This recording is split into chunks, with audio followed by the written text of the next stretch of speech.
quand il y a un problème de sécurité, on ne pose pas la question à la police, c'est aux responsables politiques qu'on vient poser la question. Ce qui est anormal. Donc à l'ONATRA, on est en avance, moi je pense, parce qu'à ce moment, à l'ONATRA, c'est la police qu'on interpelle pour dire mais pourquoi ça ne va pas. Mais je ne vous ai jamais entendu interpeller la police. C'est toujours auprès des autorités politico-administratives que vous venez pour poser des questions. Nous donnons des instructions. Ok? Je dis que j'ai une formation policière, donc je connais très bien ce qu'il faut faire. Donc nous donnons les instructions que les services de sécurité doivent appliquer. Si ces instructions ne sont pas bien appliquées, ce n'est pas à moi qu'il faut venir poser cette question-là. Parce que la République démocratique du Congo a formé des gens, a déboursé de l'argent pour que ces gens-là soient formés et qu'ils puissent jouer leur rôle. Ok? Voilà. Je vais citer en disant, le général Mayele disait, lorsque l'insécurité persiste, ça signifie que les problèmes se trouvent dans les services. Donc voilà, c'est quand même anormal donc, qu'un maire de la ville, chaque nuit, doit lui-même faire le travail des services de sécurité. C'est pas bon ça. Mais apparemment, vous n'avez pas confiance au service. Alors, parce que vous êtes on vous voit chaque nuit. Oui, mais c'est ce que j'ai dit. Donc ce n'est pas normal que les maires de la ville lui-même sortent la nuit pour faire le travail de la police ou des services de sécurité. Ce n'est pas normal. Mais je suis obligé de le faire parce que je me rends compte que les instructions que nous donnons ne sont pas suivies à la lettre. Donc pour que ces gens-là travaillent, c'est la police, soit dans les services de sécurité, c'est la discipline. La discipline signifie que vous obéissez à des instructions, même quand celui qui vous a donné ces instructions n'est pas là. Ça ne signifie pas que vous devez obéir aux instructions quand le maire de la ville est là, là vous travaillez correctement. Quand il n'est pas là, vous faites autre chose. On appelle ça indiscipline. Ok? De ce côté-là, il ne faut pas trop me poser des questions sur comment ceci. Donc, orienter très bien les questions à ceux qui doivent jouer ces rôles-là. Mais moi, je suis là en tant que maire de la ville. Dans d'autres villes, je ne peux pas accepter que ça continue que l'insécurité ou le banditisme urbain puisse continuer à prendre de l'ampleur.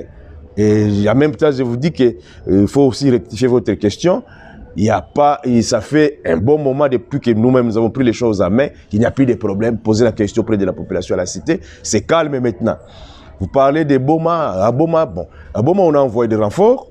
On a pris toutes les dispositions pour Boma, ce qui n'est pas le cas pour Matadi. Pour Matadi, c'est jusque-là, en tout cas, c'est moi-même, avec les services de sécurité que j'encadre la nuit. Nous essayons de faire l'impossible. Donc, à l'impossible, nul n'est tenu, où la plus belle femme du monde ne donne que ce qu'elle a.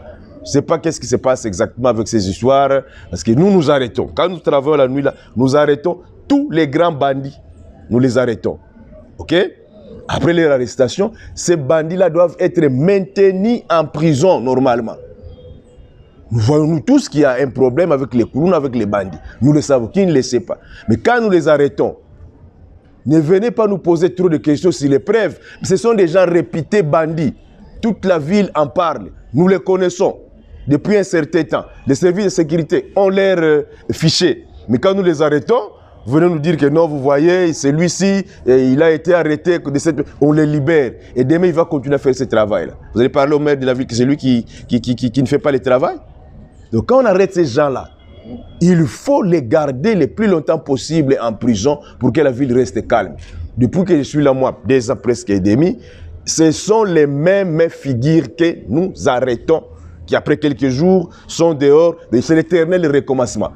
On nous donne trop de travail alors que nous n'avons pas suffisamment de moyens. La sécurité coûte très cher quand vous allez dans des pays comme les États-Unis qui sont des grandes puissances. Vous voyez leur budget, c'est plus de 40% de leur budget consacré seulement à la sécurité. Donc la sécurité coûte très cher.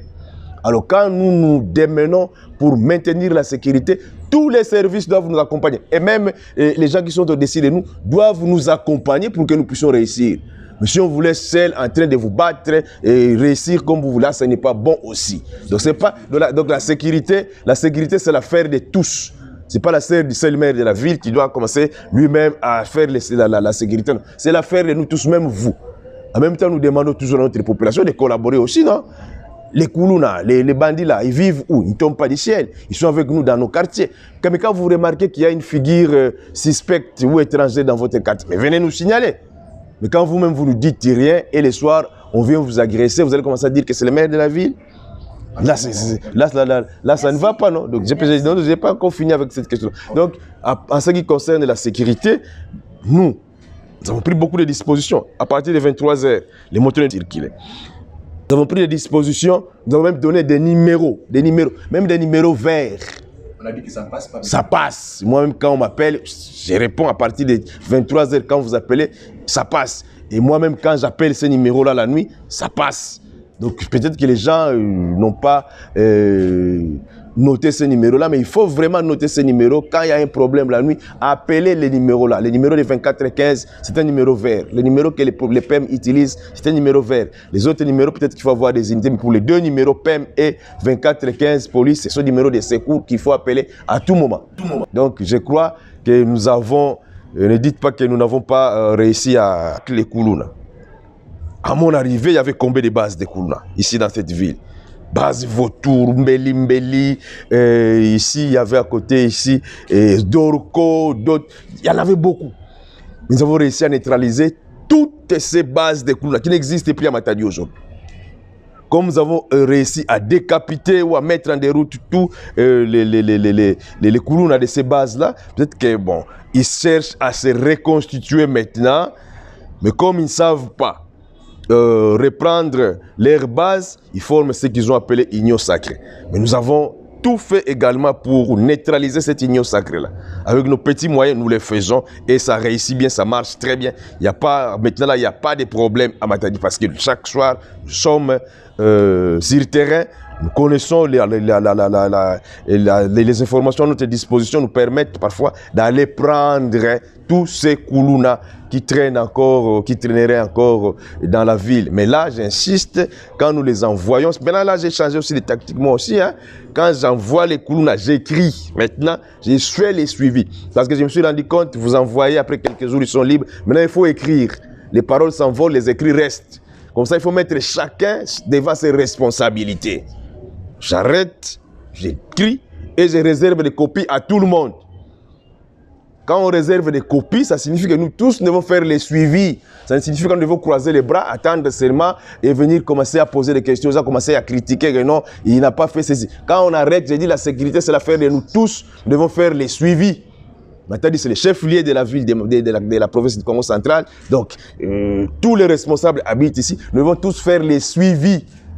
Mais si c'est une façon de tendre des guet-apens au maire de la ville pour dire que okay, nous voulons les voir échouer, à ce moment-là, c'est la population qui en pâtit, ce n'est même pas moi. Nous devons travailler pour que notre ville soit calme. Mais ce n'est pas pour mettre des bateaux dans les roues du maire de la ville qui peut-être que sa tête ne vous plaît pas. Là, je suis désolé. Merci beaucoup pour la parole. Merci aussi à monsieur le maire. En tout cas, question parce que au Tikoloba Awa, na ba propos na yo lobby, que soki population a eu problème ba lukaka kotuna mingi ba quantité ba tuna ba policier. Mais tant on tokotanda miko pona kotuna policier koloba ke nini ba pesinga mibeko ya koloba na bino te na etando iki. Apparemment bino mo boza ko se contredire ou bieza maloba na bino contre maloba ba policier. Ya liboso ya mibale question ngezaki mais apparemment so répondre nango ya koloba ke no to kangaka bango après quelque temps baza libéré. Cela veut dire quoi? Ibeko yango bozo sala apparemment bozo ke nango tina sukate suivi exacté parce que au moni mutu lobi bakangié. Quelques jours après Abimi Libanda a continué à faire la même bêtise. Bakangié après quelques jours Abimi Libanda a continué à faire la même bêtise. Selon vous, est-ce que ndenge lobi bani ba ko isa mandat na bino to ba ba ke non monsieur le maire ya zawana azo sala musala malamu te.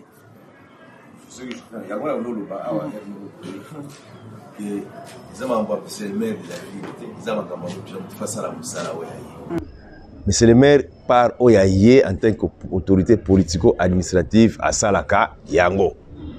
Ce qui est kangi, to tindi, kuna fubasa pe musala na bango. Mais bon, président de la République a un moment donné a regretté na o etali nenge to traiter ba dossier ya bato bazo sala mabe. C'est triste, mais réalité za yangwana lelo, il faut encore makambo belé échanger pour mentalité na biso échanger to bana ko linga mboka yango. mes droits oyo ezalaka ko moni ko no awa virgule ezangaki donc mutu mutapo pesa interprétation na ye mboko ekufa depuis tolobango mingi elika nini boma mboka o ba droit wana te awa batiaki virgule donc possible donc on cherche toujours ya ko sauver même bateau ba ko sauver te et c'est la population mutazo ka passe air wana et na bango la politique prime sur les droits na moment où toza boye que guerre na est batu mingi là ba kimaki peut-être kuna balinga basala ba infiltration ah quand ils ont échoué parce que Mexico là le président de la République démocratique du Congo son excellence Félix Antoine Tshisekedi Tshilombo a gagné à si guerre avec diplomatie na makasi alors batu mususu là ba ko s'attendre déjà que non biso tozo zo soki nini allez na cadre ya vengeance na bango bakoluka ba créer ba biloka mike partout là. Alors le cadre de créer biloka mike kuna politiquement il faut to neutraliser bango ceux qui to kangi bango qui ba ça ba acte ya terrorisme urbain, il faut les garder en prison, il faut les condamner. Mais ceux qui te bandit ko aider bango que non oyo to tika ena to zong sa ebo il faut continuer à créer problème na mboka na biso. Donc ils a problème penza ya ngaité mais à tous les niveaux bon police bon ceux qui va service de sécurité ba ngako lobate na bon voilà na éviter pour na nini mais sinon quand il y a des problèmes ngala mona kana ba pays mususu quand il y a des problèmes au mona mu responsable la police liboso muta koma comme non maire à New York tete yo na muta police lobala situation za kindenge nini. Après mon maire, il y a des autorités civiles, bon, on a parole en fonction, il y a un rapport aux police à PC, bon, on va pour l'année. Madame Ndeko Benjamin Mwamba, Oyoki, Madame Mokonzi. Mato Domingi, Mbote Pena Baïbazola, la biso, Mpena Mokonzi, ya Ngumba, la biso ya Matadi, na Monie Penza, a Soki Mwa Mingi, Tata Mokonzi, na Yeba. Olobia wa, et Sengerina, Bato Bazali Koulo, ba compagnie. Vous avez la ligne, manque d'accompagnement à province. Bazo accompagner ville té bazo tika yo sa musala yo moko na o itali insécurité bazo yela yo maboko té to yo senga ki bango baboyi kopesa Ndeko Benjamin na lobinga so na sali na kangi na changer système na komaka nyonso tango na komi bongo suivi faiza l'affaire ya biso nyonso. C'est-à-dire, je vous ai dit que bombi que non bon na kangi na bombi na mais j'informe sur tali mikanda la komaka. Je réserve copie à tout le monde. Et là que mutu nyonso to kota na suivi makambo oyo. Na bi sécurité affaire à monsieur le maire yemo tata ils affaire à biso nyonso. L'union fait la force. So biso tout ah kulu na nini bakangi intel en tout cas to landeli biso nyonso tina suka ka na prison vous allez voir que ma monnaie aussi là. Mais ce qu'il faut monsieur le maire yemo kokaka ala akangi ala ndela katina suka à cause à peine à moi retard au moins on a monsieur ça donc biso nyonso na lobby accompagnement ça na sens wana accompagnement neti ba toza na 3 jeep gouverneur a passé sur 3 jeep à la police tozo ça la mikolo ah ouais mais jeep c'est du carburant tout ça là ba policiers il faut les motiver comme ça na ba permis il faut les motiver ça demande de l'argent quand ça que ne mona ba permis ba policiers na 3 jeep bazo tambola bongo donc ils en ont kaka bongo donc ça demande ba sacrifice et belé alors et belé pour mona ba paye mona ba tambola ba policier na ba tambola parce que ceux qui ont motivé bango pété à totini bango na terrain moi ba sala musala exact bon on toujours découragé donc c'est un peu compliqué bloquer la nyos ça za opesa o misolo dikokite po yo tia politique na wana na musala. Nous fonctionnons, nous sommes des entités territoriales décentralisées. Jusque-là, nous fonctionnons avec nos propres recettes de la mairie. Tous les recettes avec nos propres recettes de la mairie. Tous bunda, tout ça là, photo ça là. Alors, pas voilà, monsieur le maire, betumela nange na Bukavu Binyos, je crois que ngeke mwana matadi ngeke kuwaka ki Congo peut bien. Mais je crois que pesa betu ba réponse parce que yaba meti na betu na bana matadi a. Monsieur le maire ngemetu ba que non munu muvondaka policier ya onatra. Na mutwa na ngemeku tu ba que non mumekuma maire de la ville. C'est-à-dire quoi? Munu muke pesa ba ordre ba tu ba exécuter. Mais maire de la ville que nous collègues en tout moment ngemo se mekuma policier na matadi. Ngemo se mekuma tambula. Est-ce que ngela usala? Bon, mumo se metambula, muna utambula na terrain mumo si. Voilà bien. Voilà. Kisala mwekedia basiku ya mungu basiku ya nyonso ya république faut avoir d'appliquer mais kana ba défaillance kele na terrain faut mula mu mettre bon mubima mu bana kulandela il faut savoir que ça dira kisalo ngo sur terrain il y a des policiers que nous arrêtons hein bilumbu ya tolo kanga même na ba policiers qui est chargé à la sécurité ali mikuno malavu nani Kwiti na inti ya Kwiti Canadien Mbukele IN ngeke sécuriser la population. Bina ba souci atu baka tula ba moto mingi là en cas d'intervention ngeke on intervenir sama na population ngeke sécuriser te ba moto. Voyez donc ba mambo mingi là fait là kina usala ke moi alors si beto muske na tenir la fois passée. Mutu baka kana l'insécurité dès qu'il y a des problèmes dans les services de sécurité. Bianca Gala policier, c'est lui le chef de base qui ngunza vana qui t'a dit la Pays-Bas. C'est lui le chef de base. Il y a ba kuluna, il y a ba grand kuluna. Tume kitavana bakuluna tukuma peut-être na moi quelques minutes arrêté tukuma vana bakuluna me zaula mais tume kuta policier da tala quantité ba chanvre tala quantité ba drogue de vana ba vanda whisky vana ba vandila ba mais bagunwa ba se droguer ba nguna opérer anke policier vous voyez elle met toute la stratégie en place pour kanga ba la policier na vana il va signaler mais heureusement kilumbango tume kanga policier les jours landaka tume kanga parce que pour l'instant, il y a grand Koulouna. Mais les jours suivants, quand on a cadre de patrouille, mais quand on a peine moi na ya Koulouna. Tata to kangela ni inzo ba au moins to kangela awa na damar na entrée yanzi la kamulai. Bagé tout bila beto non chaque fois là non problème effectif bon il y a un problème d'effectif de la police au niveau de la police c'est vrai et puis parce que tu vas toujours et ils ont beaucoup de petits problèmes là qu'il faut encore résoudre mais il y a d'autres Moni savait qu'il faut croiser les bras. On doit continuer à travailler ça pour sécuriser notre ville. Voilà. Dernièrement, voilà, nous avons des difficultés là. Nous avons des là où il y a vol.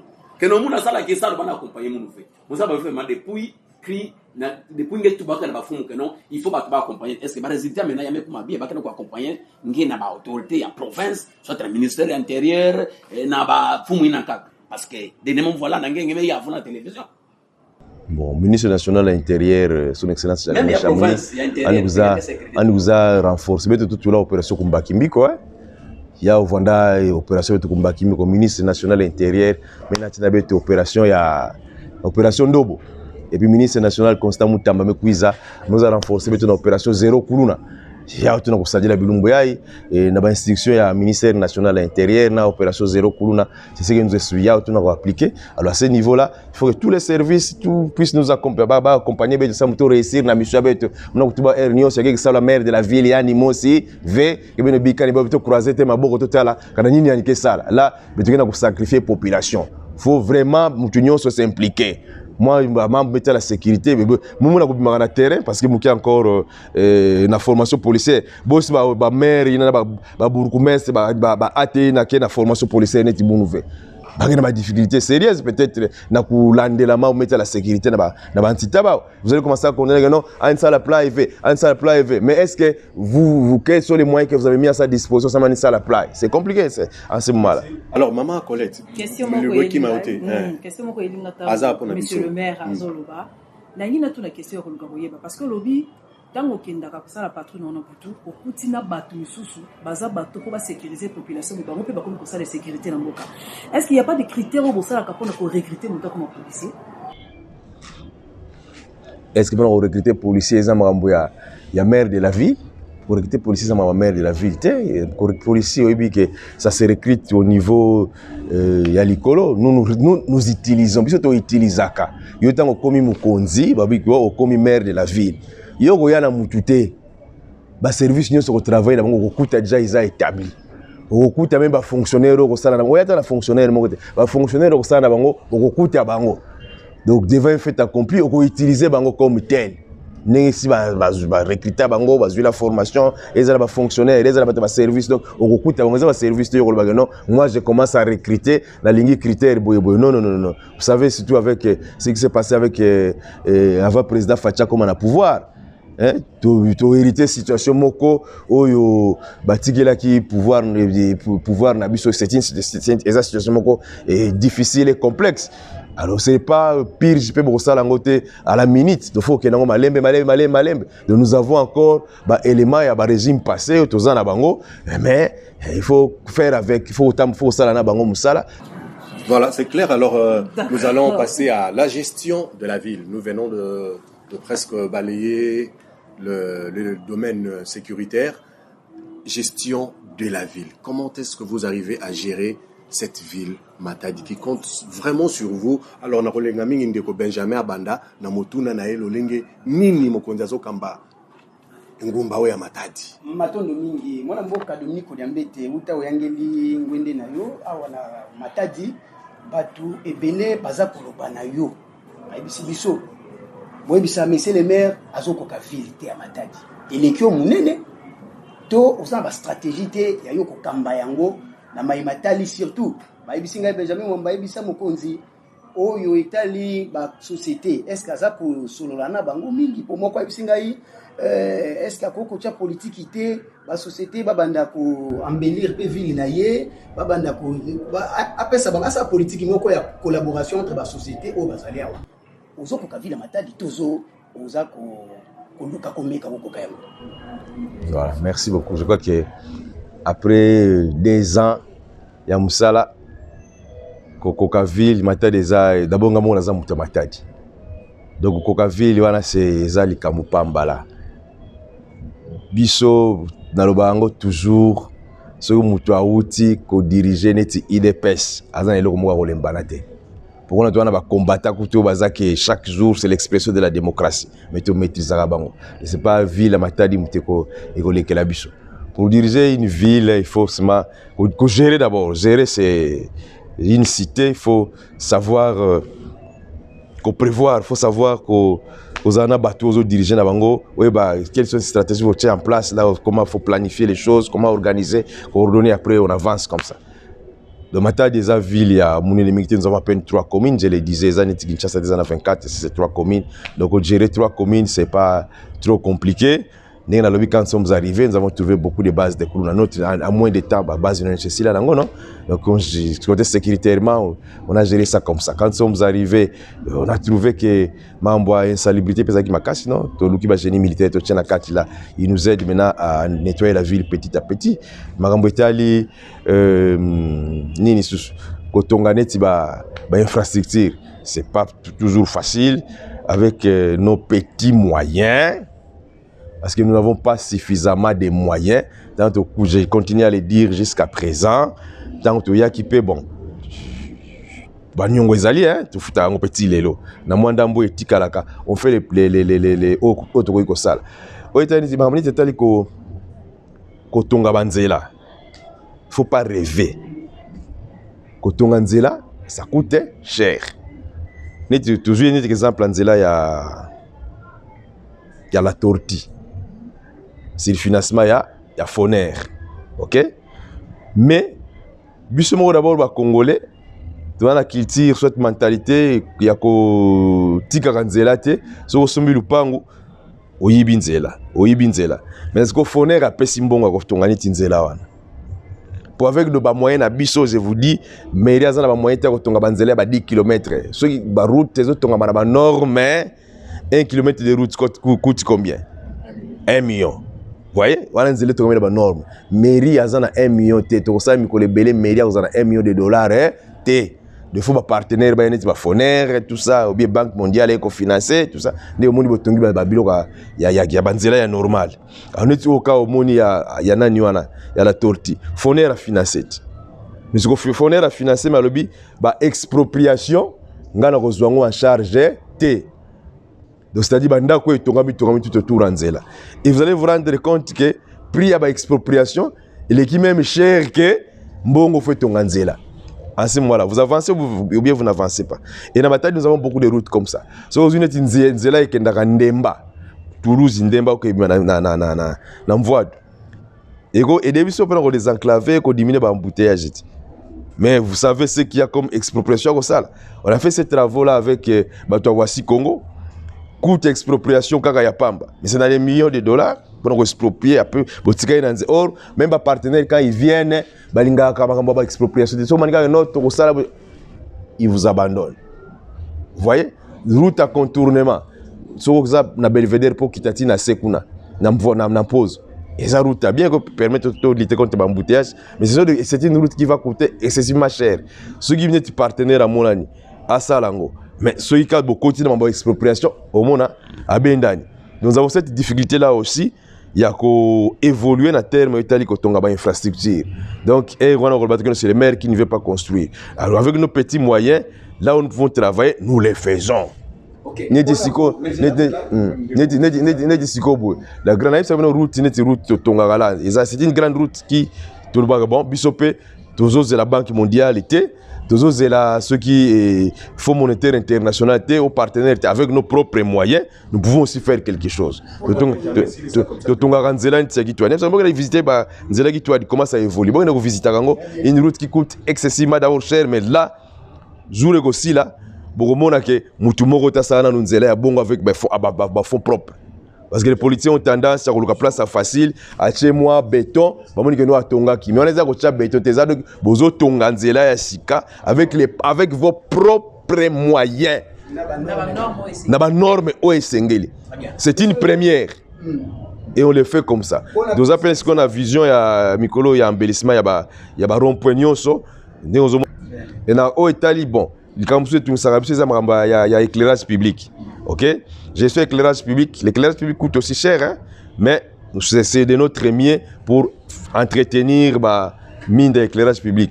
Mais là encore, moni na biloko ya ba kuba et belé. Yo tche mwinda na butu neti lobby bana batwa bana quartier ya nani ba pesanga rapport wana. Bana quartier ya kota la payote. Ouais, mais c'est le maire. Mais mine des opé la mais to moni na butu penza ki bato bazo sala effort ya ko beta ngo mabanga pour kufa kaka. C'est-à-dire, le sabotage, on peut dire, après, il y a BBC. Voilà comme ce qu'on est, le sabotage, ça existe. Et puis, pour l'éclairage public, il y a un contrat au gouvernement provincial. Il y a qui ensemble dans la société JK-ELEC pour électrifier la ville de Matadi. La recette na biso ya ville. Donc financement nango c'est recette ya ville à Matadi.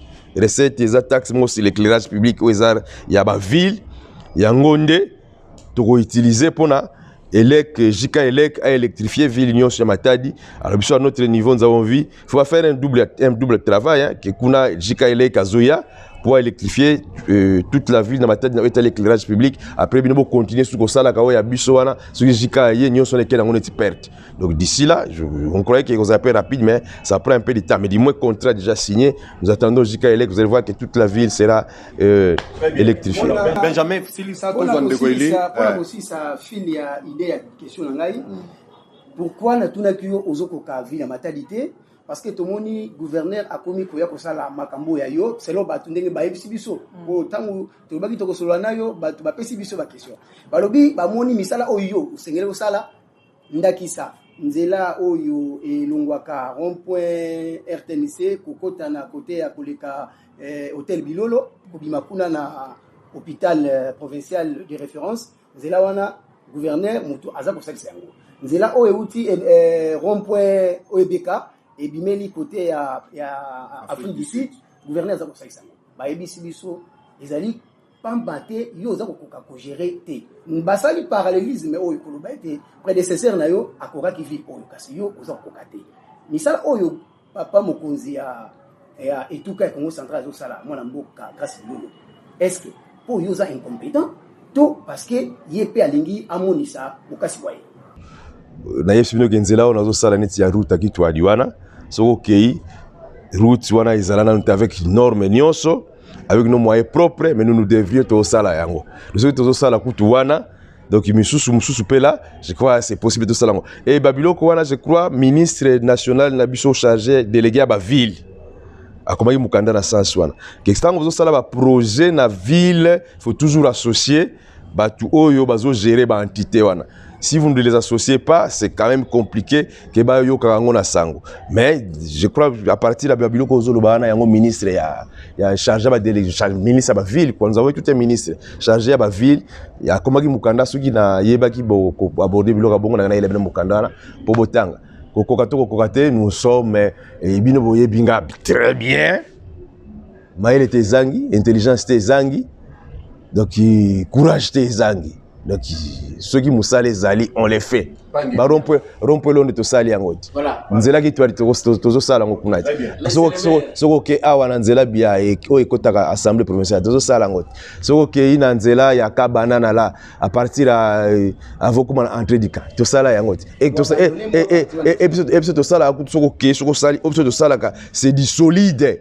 Et tu as libéré l'absence de ça pour moi après 3 mois il non moi quand je travaille avec mes ingénieurs dans un cas très régal qualité pour que moi je me dis ceux qui na sali loko faut pour longtemps même bana bakutango mais après 3 ans mutua remplacer ngai lobby aya ko bandela sous même musala c'est de l'éternel recommencement, ça je n'aime pas. Donc on tient en termes ma compétence je crois au yebi aux gens question provoquer nonga au yebi nga très bien que NASA donc nous pouvons voilà mais tu mets ça provoquer merde oui mais tu mets ça banqué façon que tu ba monsieur le maire moi na matadi ngeme ça ba Eli lit a ono IDPS au pouvoir non betu ba code betu meka kuma vana code me kuma maire de la ville ngele tu bana matadi bubu parce que pouvoir ke kuendaka bubu ngeme ka katu kana kiruba bubu yai nini bana matadi ke bana tagla kake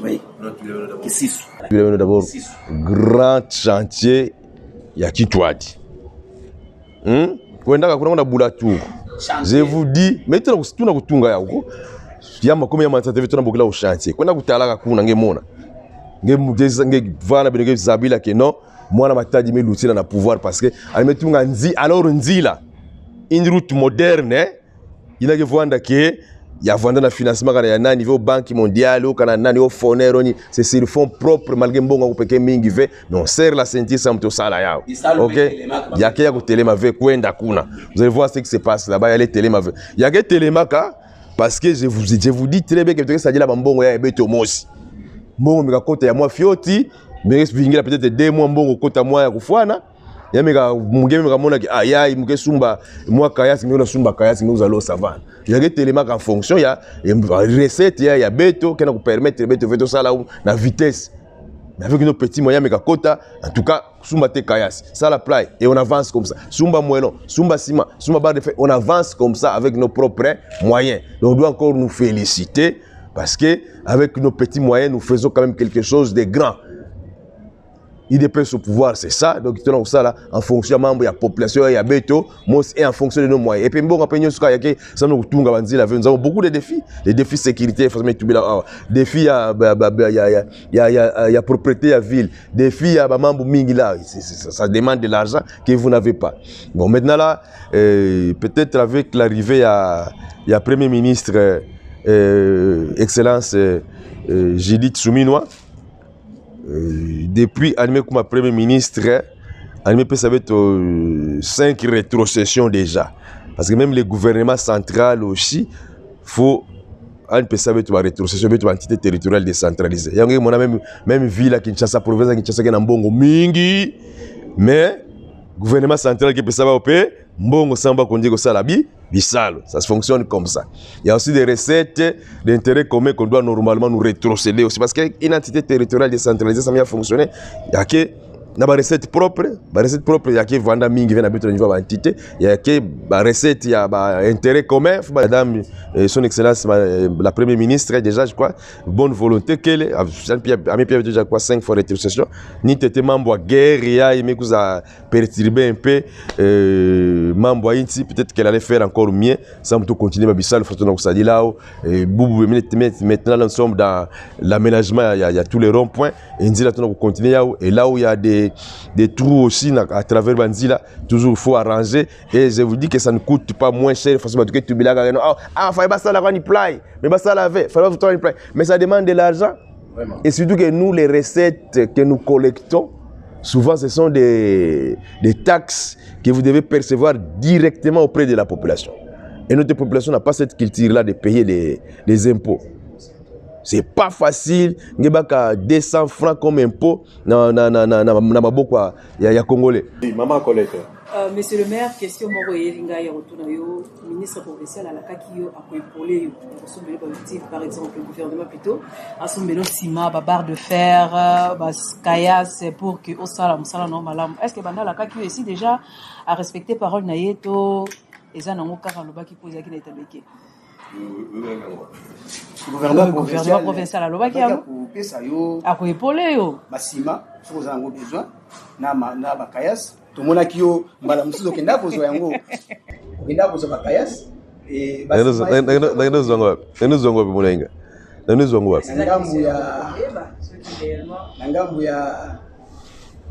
ngambu ya bon wana uzozongisa ngana série ya gouverneur Gibandu. OK, gouvernement provincial n'a pas gouverneur Gibandu azalaki, mais là encore c'est pas facile hein. Na sengaka ba kayas na ba matériaux de construction. OK, parce que ville matériaux ça quand même dans la province à Congo central, oui, parce que ville matériaux dans la province à Kwango, ils dans la province à Congo central. Donc to ngol et on a ce qu'on a sengaka, ta on a sengi ba pesio hein. Mais même si on est sur l'ongala za na matadi ya. Ba si on est sur l'ongo wapi? Na kota ki Kazangulu ko oleki Kazangulu sikoyo. Kota Kinshasa donc yozo progresser Kazangulu zo tala Kinshasa yango au revoir yango ala carrière mo za côté wana ba pesio quelque nani ton ya gravier mais kenezu lango kuna bituka na yo karibina na yo futa batu na yo vous vous rendez compte de ba pesio mais ba tiona impossibilité ya okende ko zwango vous comprenez donc c'est parfois bloka bongo to kuta na kanango. Et à part ça, nous avons nazwaka ndambu o tangu na moyo nazana ngona mituka na zaiki nango nazwaka quand même ndambu na reisa ko organiser quelques ben banda na Kazangulu kuna koleka tina ngona matadi. Et à part ça en tout cas et suka wana soki to wana pasa osala misala nous achèterait ici ko boso na silisi na kena carrière ya ezala ngambo apo maréchal awa mikuna zoki mwa mbongo moko bo mikolo ekotaki na bibongo nesombelanga kayas yango do ngambo na okende kuna pour to verser mbongo na to zwa kayas wana eya demander encore au gouvernement ici faire une lettre aussi demander ministre de l'aide aussi au gouvernement provincial pour vous assister. Pourquoi ne pas le faire? Monsieur le maire a s'est cassé déjà. Bon, en tout cas, on a comment deux fois avec lettre à rappel, mais jusque-là, dans la réponse, espérons qu'il y ait Koyak. Basima Pezo déjà. On a mis ma nion sur la salle, on a vu qu'il y a Zoa Kayas, Yakuna, à part Wana, Nazwa Sableté, barre de fer, moellon, cimate. Moi, je suis grâce à Dieu, Kayaki, après, tu as besoin de ciment, après, ça y est, que aujourd'hui déjà Albert Komaki maintenant. Nous avons une réponse, je crois.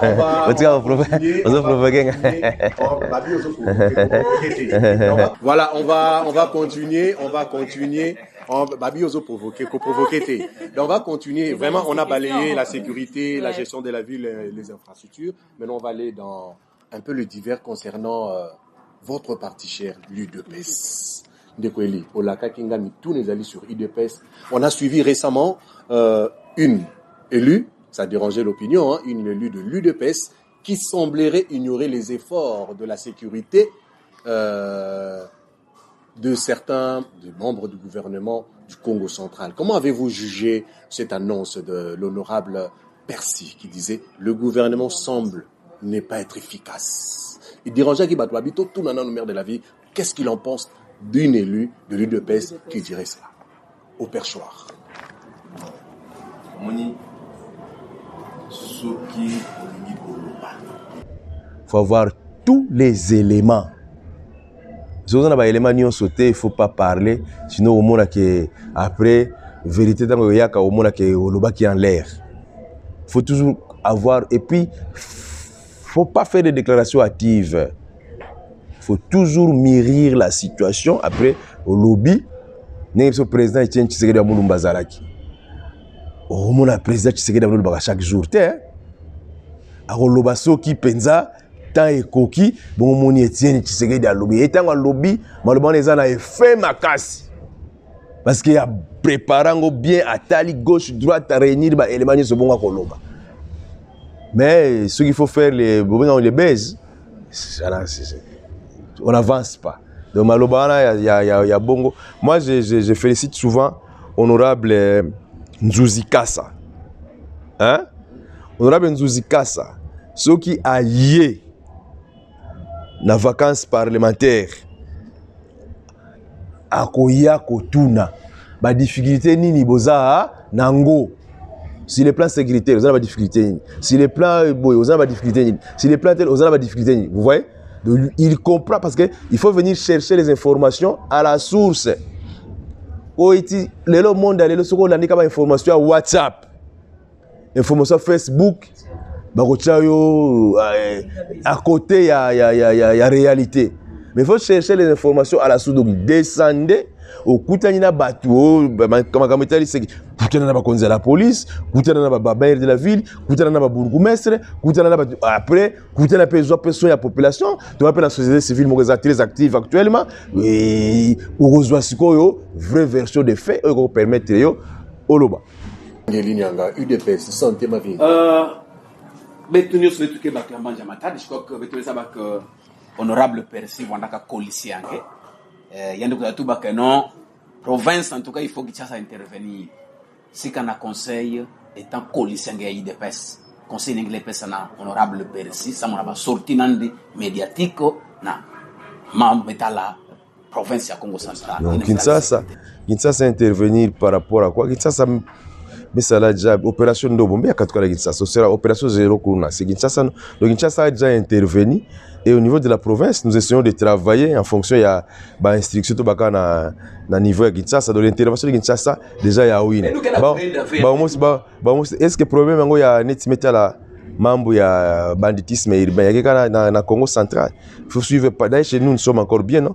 Quand dans la province à Kaka, même en pleine ville à Kinshasa, vous allez voir que nous sommes encore mieux ici. Nos journalistes mais quand on a Kinshasa indien, non? Est-ce que dans Kinshasa il n'y a pas de problème? C'est seulement dans le Congo central, il y a des problèmes comme ça partout. Et la solution normalement doit être aussi prise au niveau d'ensemble. Souvent, membres sont pas bien. Il y a une solution sélective. C'est au niveau d'ensemble qu'on doit trouver des solutions. Opération Ndobo Mekwiza, opération Zéro Kuruna Mekwiza, pour qu'on trouve des solutions d'ensemble. La population ya Congo dans son ensemble. Nous sommes en train de faire face à une situation extrêmement difficile et complexe. Nous avons raté Mambo Imbi. Na batuya ya M23 na AFC. Va vanda déterminé ya ku marcher sur notre pouvoir. Et ba infiltrer comme pe batu mingi ya beto ba vanda ba double face. Ba double face mingi ba nka vanda croire déjà que non M23 donc mwamba. Et ba banda ja ko utiliser ba infiltrer. Et maintenant que Mambango, président de la République, même Mani Sayao, membre de M23, président de la République, président Félix Antoine Tshisekedi Tshilombo, même Mani Sayao. Et partout à travers la RDC, tout là, infiltré, tout là, inutile. Et comme tu es inutile, il faut aussi savoir parce que on a créé insécurité de gauche à droite. Et na batango pekaka mingi betoke na ba on a katia ba institution na monaka ya uno batu mingi na ba institution beta ko landa fe ko o intel kuna traître intel kuna position difficile beta ko landa ka ofe de même na katia batu vanda même na katia beto ya ba union sacrée mingi vanda ba double face. Et il faut chercher à retrouver batu nyonso na ina vanda na beto na kata ba institution na batu ba vanda utiliser là ça va vous déstabiliser pouvoir et c'est partout mambo il y a quel donc il y a quelqu'un dans le Congo central le fait il y a quelqu'un dans la Kinshasa mais dans la province en Kaka et il faut trouver une solution à ça. Conseil na policier yangé parce que de mettre dans le maire de la ville il y a bon IDPS mais point ça mon maman bon conseil ni que pesa na policier yangé ya IDPS honorable nani Percy Juice ça mon maman moi, il y a un exemple, il y a honorable Nzuzi Kassa.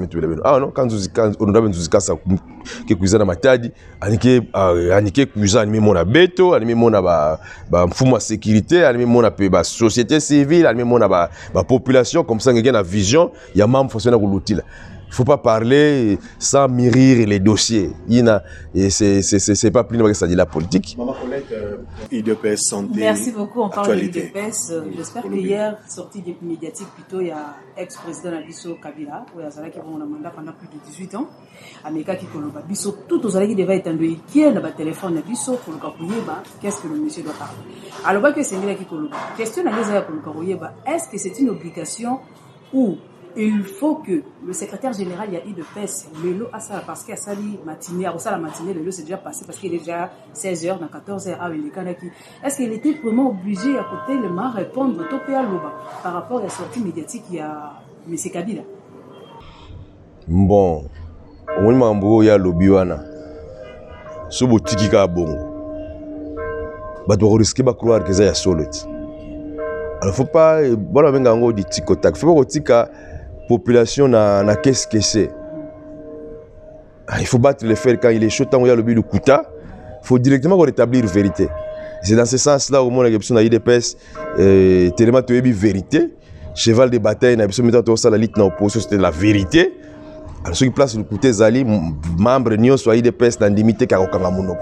Faut loba pour que vérité et yebana. Yango na sens wana ko mona ke na niveau parti tout le pays, c'est le président de la République, mais c'est le membre de l'IDPS. Toujours à la minute, on a vérité de la vérité. Benjamin Mwamba, Kotumbo la te, mais tout na motuna, to aussi les ça. Voilà, matolo mingi, na linga kami to beta lisolo na mwana mboka domini ko nyambite na matali politique, surtout na IDPS. IDPS na Congo central boki si biso soni. Bana mboka bazo tanga ba yedi makamenya tuna. IDPS ministère ya intérieur. IDPS azoko kangote kino azueli ngo sanction balongoli moto ya IDPS azali na ministère ya intérieur. Akei lelo toza ko bagwe azali na boum. IDPS na ministre hydrocarbures. Il y a hydrocarbures, IDPS porte-parole du gouvernement provincial azoko kailo côté. Azama membre IDPS Mama Carole qui ataza bunata na komboné d'excellence. IDPS na kati assemblée provinciale. Azali na rapporteur mais toza ko mona bokasi boyete au juste IDPS wala kati biso ke soki ya zwi mbende. Yende moto ko sala o tozo mona lelo to azali ko kende na lokolo ya bato ye atola kiloki. Nini za kolekana IDPS entre Dominique Kodiambete na mwana mboka Swami mpaka IDPS. Uza bunda bina bina.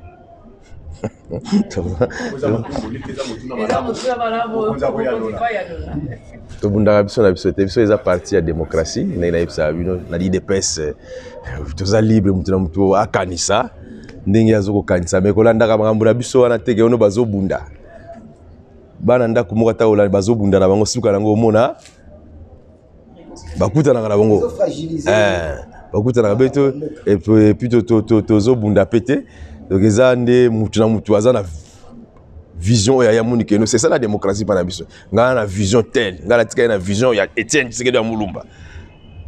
Mutu so Monique nga fona na ménager muke et on s'affronte comme ça. Ce sont des visions qui s'affrontent. OK, même les grands partis politiques c'est comme ça. Même si aucun parti démocrate ya américain quand c'était bango tout baza même même langage. So que au parti socialiste en France, au bout de tout le monde n'est pas pensé à comme belé. Mais ce qui likambo ezali, il y a intérêt na bango, il y a parti na bango, en tout cas bango tout et on a même langage. Mais quand il s'agit de vision défendre ma vision ou ba courant, ce sont des courants politiques. Nous tout besoin amino ba socialiste mais il y a des courants. Il y a mais bazolo ba même langage, t'es pour la nini. C'est comme ça en politique. Dans l'Italie, ministère intérieur, les IDPS. Je crois que les marches sont en cours pour que le ministre IDPS na intérieur, na niveau ya province. on aura un ministre provincial à IDPS. Il n'était pas incompétent, ça je dois vous l'avouer. Ouais, nous sommes dans le ministère de l'Intérieur. C'était un bagarreur, moi je le connais très bien. J'ai quand même connu vous sentez que Aza Moutou Azaki est très valable là. Moi j'ai connu comme on est constant Mamvibidi là. Donc il balé donc moi erreur moi Azaki là mais sinon sur compétence Azanango et Magamunyo soit le baka pour aya kokutana na basoro wana. Toujours vivre en scola, ma belé, tout ça, des autres. Il avait dénoncé ça. Et bateau, peut-être, ma belé, ce sont des, comment il faut chercher les nuits. C'est comme ça en politique, hein. Yozo, télé, mais là, moko boye, oh, moko baza simanango, baza puissant, bah, faire glisser. Globalement, incompétente, que Zaki, incompétent porte-parole du ministère de l'Hydrocarbure. Ministère de l'Hydrocarbure, tout le ministère de l'Hydrocarbure, ça ne pose aucun problème jusque-là. Nous avons d'ailleurs, c'est une femme pour la parité. C'est vraiment réclamer parité. On a mis une femme, l'IDPS, biso, tout ça, et tout le parité, même si le président de la République, le gouvernement, on a toujours qu'on privilégie la femme. Et puis, à IDPS, à côté de niveau du gouvernement provincial, nous avons mis aussi une femme, c'est la seule femme qui a un gouvernement passé, et il y a le gouverneur Guibandou, et puis le gouvernement. Quand on voit une femme qui est reconduite comme ça, elle est incompétente, ça signifie qu'elle a une valeur et belle, elle a incarné. Mais nous sommes en politique, peut-être la politique. Quand on est belé, on est compétent, mais on est fouteur. Mais on est fouteur, mais on est par tous les moyens de fouteur pour ne se prendre à hauteur. Mais on a constat, son excellence, constat qui est très bien. Maman Carole Katazabana est très bien. Tout le monde les lotés. Ce sont compétences et alliés. Donc, vous voyez, ce qui il est peste, mais il a fait la bombe. So finalement, vous avez le bilan, il y a IDPS, ou bien Dengenini. Santé IDPS. Oui, il y a bombe avec tout ça. À Salini. Pardon? Ça, Sigo, pour l'incompétence. Oui, peut-être parce qu'il y a beaucoup de est-ce que c'est un maire de la ville, une autorité civile? Maire de la ville, la sécurité, calme, non? Parce que c'est le maire de la ville, il y a beaucoup de fallu la sécurité à Boma. Basali Bangonini.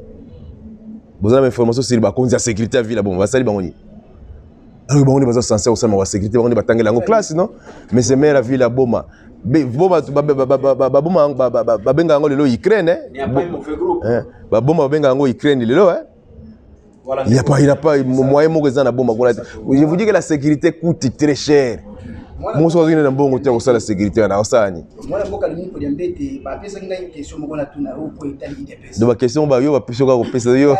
question. Na mikanda na bino efandisi moboko ya IDPS. Ezali normal comment na président fédéral alata elongi. Ya président mususu ya parti mususu. Bo digéra ka ondeni tango moni président fédéral na bino ya Matadi alati elongi ya président ya parti mususu. Bon. Il est président de la partie démocratique. Les combattants, ils ont réagi de diverses manières. Non? Vous avez suivi la réaction. Ce parti, c'est la base. Il y a un cadre au niveau de l'Icolo. Il faut que tu aies une question au niveau de la base. Quelle était la réaction à la base de bon. Et ça, les bangas, les unes de Ketchakou, qu'on s'est caté. Ngana sa réponse à la question. Il faut que tu aies la base à IDPS. Il faut que tu aies la base à IDPS. Mais pourquoi Merci mais personnellement, Etienne, tu sais, c'est Etienne, Fati, pour les valeurs et Abisso. Merci, monsieur le maire de la ville de nous avoir reçus et d'avoir accepté cet exercice démocratique. Vous étiez face au porto de la presse Elinyanga, Jonas Dionsangou, Maman Colette et Ndeko Benjamin, avec qui nous avons échangé sur les grandes questions, sécurité, infrastructure et surtout le divers aussi. Merci encore, chers téléspectateurs, vous étiez nombreux à nous suivre. Quant à nous, nous vous disons au prochain numéro, certainement, car c'est une première, mais pas la dernière, nous vous disons bye bye.